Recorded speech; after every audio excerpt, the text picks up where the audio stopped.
Good day to all students. आज जो हम टॉपिक करेंगे वो है बीएससी पार्ट थर्ड का paper first physiology and biochemistry unit 1। इसका ये जो टॉपिक है ये है ट्रांसलोकेशन। ट्रांसलोकेशन का मतलब होता है स्थानांतरण। स्थानांतरण किसका?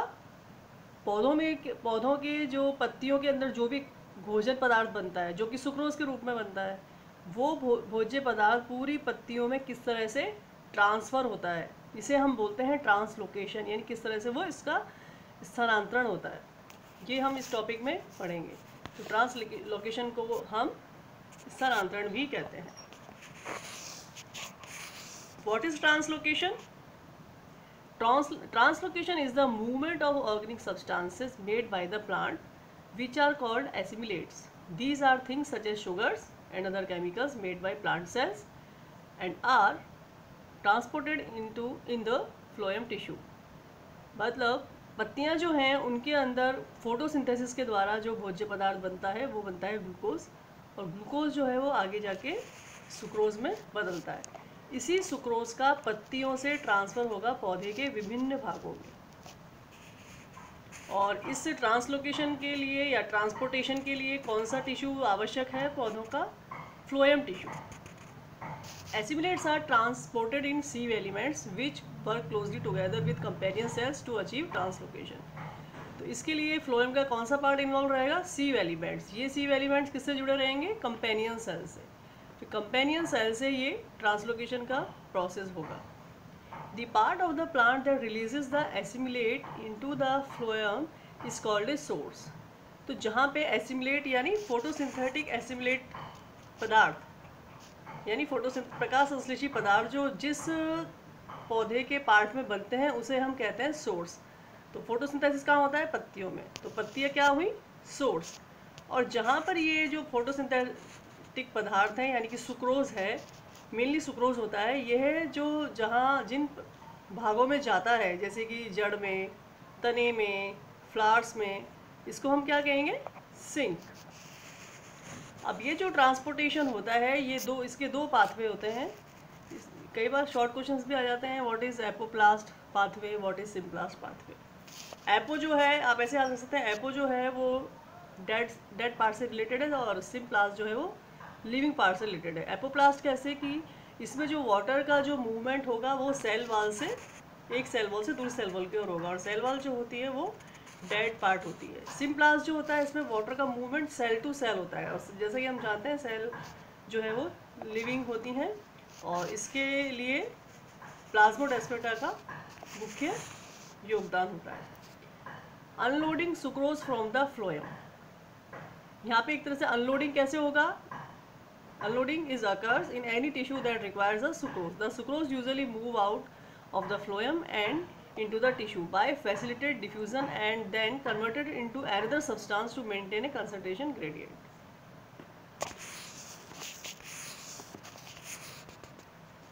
During the growing season, plant leaves produce glucose. Glucose is used to produce ATP for metabolic activities. Excess glucose is converted into sucrose and stored in the roots of the plant, which is called sink. At the end of growing season, plant tubers become sucrose of glucose as the leaves glucose production ceases. During non-growing seasons, plants convert sucrose back into glucose to carry out the metabolic activities. यानी sink become the source. तो growing season के दौरान जो है वो जो leaves हैं वो ग्लूकोज बनाती हैं, और ये ग्लूकोज का जब ब्रेकडाउन होता है जिसे कि हम कहते हैं ग्लाइकोलाइसिस, इस ग्लाइकोसिस के द्वारा ही एटीपी मॉलिक्यूल्स बनते हैं। एक ग्लूकोज का लाइसिस होता है तो 38 एटीपी मॉलिक्यूल्स बनते हैं। तो उसी के बारे में बताया जा रहा है कि ग्लूकोज का क्या रोल है? एटीपी मॉलिक्यूल्स बनाना। और एटीपी मॉलिक्यूल्स क्या है? एनर्जी पॉकेट्स हैं जो डिफरेंट मेटाबॉलिक एक्टिविटीज़ के लिए आवश्यक होती हैं। तो इसमें यह है कि सोर्स मेनली लीव्स होती हैं, और सिंक क्या होता है? रूट्स, फ्लावर्स, फ्रूट्स, ये सिंक के रूप में काम करता है। लेकिन अगर सोर्स में भी कई बार सिंक में भी अगर कई बार ज़रूरत पड़ जाती है एनर्जी, तो सोर्स से लेके सिंक में जाएगा, और सिंक भी कभी कभी सोर्स के रूप में काम करेगा। तो जैसे कि इस डायग्राम में हम देख रहे हैं कि source is any tissue that makes the sugar available to the plant. तो यहाँ पे ऊपर की तरफ जो डायग्राम है उसमें सोर्स बता रखा है, सोर्स से जो है सुक्रोज गया कहाँ पर, सिंक की ओर। और इसके लिए कौन सा प्रोसेस होता है यहाँ पर, एक्टिव ट्रांसपोर्ट। और एक्टिव ट्रांसपोर्ट के लिए हमें जरूरत होती है एटीपी मॉलिक्यूल्स की। So the transport of material in plant is called translocation. The organic compounds synthesized during photosynthesis are carried in the phloem tube. Plants will not transport glucose as it used directly. It must be converted to sucrose. तो plant जो है वो direct sucrose को translocate नहीं कर सकता, उसको पहले ग्लूकोज को सुक्रोज में बदलना होगा, फिर सुक्रोज जो है वो ट्रांसलोकेट करता है। सुक्रोज जो है उसका मूवमेंट डिपेंड करता है वाटर प्रेशर पे और एटीपी मॉलिक्यूल्स पे। अब यहाँ जो डायग्राम है बता रखा है उसमें कि active transport is use to load organic compounds into phloem sieve tubes at the source. Phloem tissue कहाँ मिलेंगे, हर जगह मिलते हैं। वेस्कुलर टिश्यू होते हैं, वेस्कुलर टिश्यू किससे बना हुआ होता है, जाइलम और फ्लोएम से। और पूरे प्लांट पार्ट में वेस्कुलर टिश्यू फैले हुए रहते हैं। तो phloem tissue stem, root, leaf सब में पाए जाएंगे। और फ्लोएम जो है मेनली 4 पार्ट से बना हुआ होता है, जिसमें आएगा sieve tube, companion cell, phloem parenchyma and phloem fibres. ये 4 कंपोनेंट्स होते हैं फ्लोएम के, जिसमें जो मेनली जो ट्रांसलोकेशन में भूमिका होती है वो सीव ट्यूब्स की और कंपेनियन सेल्स की होती है, यानी चालनी नलिका और सहचर कोशिकाओं की होती है। जबकि जो फाइबर्स हैं, फ्लोएम फाइबर्स हैं, वो मैकेनिकल स्ट्रेंथ या यांत्रिक शक्ति पौधों को प्रदान करते हैं। और फ्लोएम पैरेन्काइमा जो है ये लेटरल स्थानांतरण करती है। लेटरल स्थानांतरण क्या होता है, जहाँ वो बना है सोर्स में, जहाँ फूड बना है यानी सुक्रोज बना है, उसी के समीप में जो ट्रांसलोकेशन होगा उसको हम क्या बोलेंगे, लेटरल ट्रांसलोकेशन। तो इसमें फ्लोएम पैरेन्काइमा का काफ़ी रोल होता है।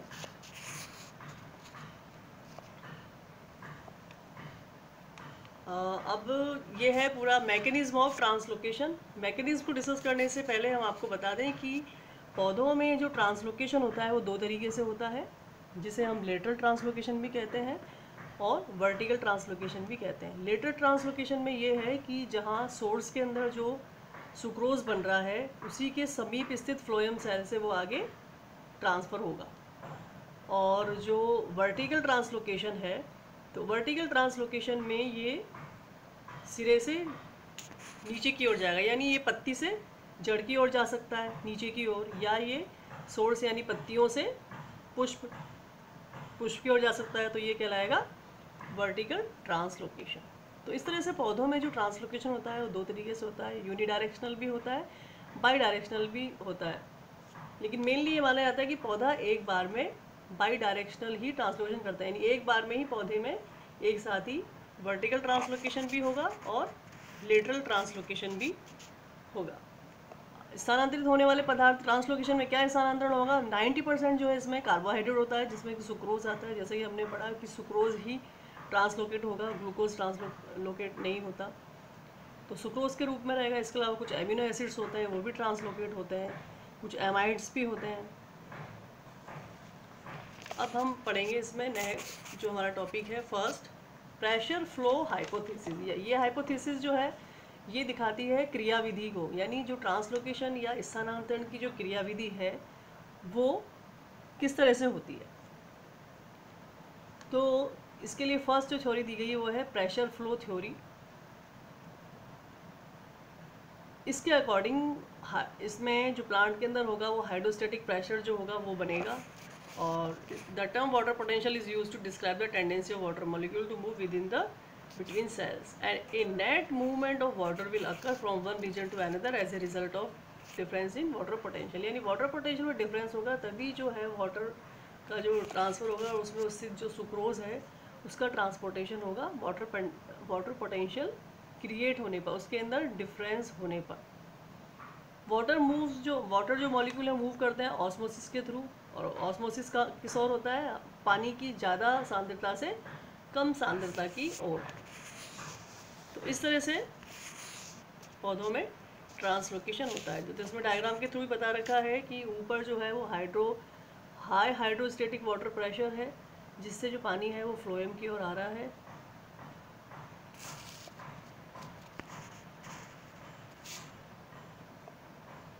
तो पानी की जो टेंडेंसी होगी वो हमेशा क्या होगी कि वो हाई हाइड्रोस्टेटिक वाटर प्रेशर से लो हाइड्रोस्टेटिक प्रेशर की ओर जाता है। नेक्स्ट जो ट्रांसलोकेशन है वो है कंबाइंड ट्रांसलोकेशन। कंबाइंड ट्रांसलोकेशन क्या है? The source during the growing season is the leaf, which produces organic molecules. Photosynthesis produces glucose in leaf cells. Glucose is converted to sucrose for transport. Companion cells actively loads the sucrose, increasing the concentration in the phloem. Water flows from xylem by osmosis into phloem. This one reason why close proximity is important between the two. तो ये combined transpiration है कि जो glucose molecule बनते हैं photosynthesis के दौरान वो सोर्स से सिंक की ओर जाते हैं, और जो वाटर फ्लो होता है वो ऑस्मोटिक कंसंट्रेशन के अकॉर्डिंग होता है, यानी हाई वाटर की हाई कंसंट्रेशन से लो कंसंट्रेशन की ओर वाटर जो है ट्रांसलोकेट होगा, वाटर के साथ सुक्रोज भी ट्रांसलोकेट होगा। इसके अलावा सैप वॉल्यूम और प्रेशर जो भी इंक्रीज होता है वो भी ट्रांसलोकेशन को प्रभावित करता है। एक्स्ट्रा जो सुक्रोज होगा, जिसे दे रखा sucrose is converted and stored as a soluble starch, तो जो भी एक्स्ट्रा सुक्रोज होता है वो स्टार्च के रूप में जमा हो जाता है।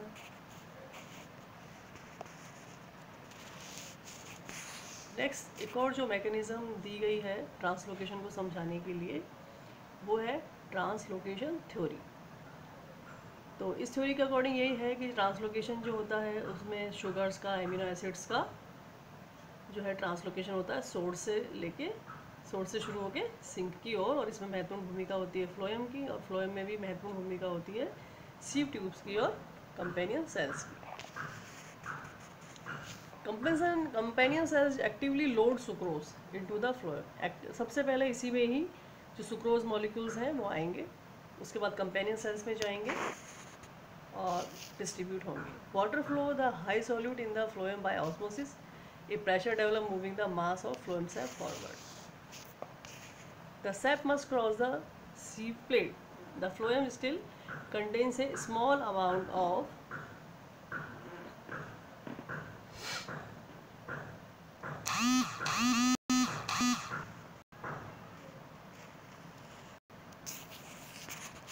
companion cells actively unload the organic molecules. Organic molecules are stored at the sink. Water is released and recycled in xylem. तो ये मैकेनिज्म है दो मेन। इस दो के अलावा तीसरी मैकेनिज्म और है, वो कहलाती है इलेक्ट्रो ऑस्मोटिक थ्योरी। इस थ्योरी के ये थ्योरी जो दी थी वो फैंसन एंड स्पैनर ने दी थी। इसके अकॉर्डिंग जो विलेय पदार्थों का जो परासरण है वो वैद्युत प्रवणता या इलेक्ट्रिकल ग्रेडियंट के अकॉर्डिंग होता है, यानी जो वाटर मॉलिक्यूल्स हैं वो उनकी टेंडेंसी क्या होगी कि वो अधिक धनावेश से कम धनावेश की ओर, यानी अधिक पॉजिटिव चार्ज से कम पॉजिटिव चार्ज की ओर गमन करते हैं। और जो पोटेशियम आयंस हैं वो इसमें महत्वपूर्ण भूमिका निभाते हैं ट्रांसलोकेशन में। अगर पोटेशियम आयंस नहीं होंगे तो इजीली ट्रांसलोकेशन नहीं हो पाएगा। ये है इलेक्ट्रिकल ग्रेडियंट के अकॉर्डिंग ट्रांसलोकेशन होना। इसके बाद नेक्स्ट जो थ्योरी दी गई है वो उसको काफ़ी मान्यता प्रदान की गई है, वो है ह्यूगो डी व्रीज की थ्योरी। इन्होंने दिया था कोशिका द्रव्य के प्रवाह गति का सिद्धांत। इसके अनुसार इन्होंने बताया था ह्यूगो डी व्रीज ने कि जो ट्रांसलोकेशन है वो बाई डायरेक्शनल होता है, यानी वो पार्शियल ट्रांसलोकेशन भी होता है और वर्टिकल ट्रांसलोकेशन भी होता है। Now factor affecting translocation. Translocation प्रभावित करने वाले क्या क्या फैक्टर हैं? काफ़ी फिजिकल फैक्टर्स हैं, जैसे कि टेम्परेचर ट्रांसलोकेशन जो होगा वो 20 से 30 डिग्री सेल्सियस टेम्परेचर के बीच होता है। सेकंड जो फैक्टर है इसके लिए वो उपापचय है कि जो मेटाबॉलिज्म है वो जितना हाई होगा ट्रांसलोकेशन भी उतनी तेज़ी से ही होगा। ये सोर्स और सिंक दोनों की ही मेटाबॉलिक कंडीशन पर डिपेंड करता है। प्रकाश का इसमें ये रोल होता है कि अंधेरे में जो है वो ट्रांसलोकेशन ज़्यादा अच्छे से हो पाता है बजाय रोशनी के। इसके अलावा कुछ खनिजों की भी मात्रा है, मिनरल्स की भी मात्रा है जो ट्रांसलोकेशन को प्रभावित करती है, स्पेशली जैसे कि हमने पढ़ा भी पोटेशियम आयन जो है वो काफ़ी इंपॉर्टेंट होते हैं ट्रांसलोकेशन के लिए। इसके अलावा उपापचय की सांद्रता यानी जो मेटाबोलाइट्स बने हैं उनकी कंसंट्रेशन पे भी ट्रांसलोकेशन डिपेंड करता है। और जो इसीलिए जो मूवमेंट है पदार्थों का या मेटाबोलाइट्स का वो हमेशा हाई कंसंट्रेशन से लो कंसंट्रेशन की ओर होगा। और इसमें हाई कंसंट्रेशन कहाँ होगा, सोर्स में होगा, और सिंक में कम होगा, तो इसीलिए इसका मूवमेंट होता है सोर्स से सिंक की ओर। इसके अलावा एक और बायोलॉजिकल फैक्टर भी है इसमें, अभी जो हमने पढ़े सारे टेम्परेचर, मेटाबॉलिज्म, टेम्परेचर, लाइट, खनिजों की मात्रा, ये फिजिकल फैक्टर्स हैं। केमिकल फैक्टर्स में मेटाबॉलिज्म आ जाएगा। एक बायोलॉजिकल फैक्टर और इम्पॉर्टेंट है इसमें, वो है परजीवी, कि अगर किसी प्लांट में कोई पैरासाइट्स रहता है, जैसे कि कस्कुटा जो है वो प्लांट के ऊपर फैला रहता है, तो वो भी जो है अपना भोजन उस प्लांट से ही ग्रहण करता है। तो इसलिए जो पौधे का जो सिंक है वो चेंज हो गया, तो वो पौधे में मतलब जड़ के अलावा और पुष्प और फल के अलावा भी उसमें वो अमरबेल में भी जा रहा है, यानी कस्कुटा में भी जा रहा है, तो पौधे का जो सिंक है वो बढ़ गया। तो इस वजह से भी ट्रांसलोकेशन की जो गति है वो कम हो जाती है। तो बच्चों ये हमारा टॉपिक है ट्रांसलोकेशन।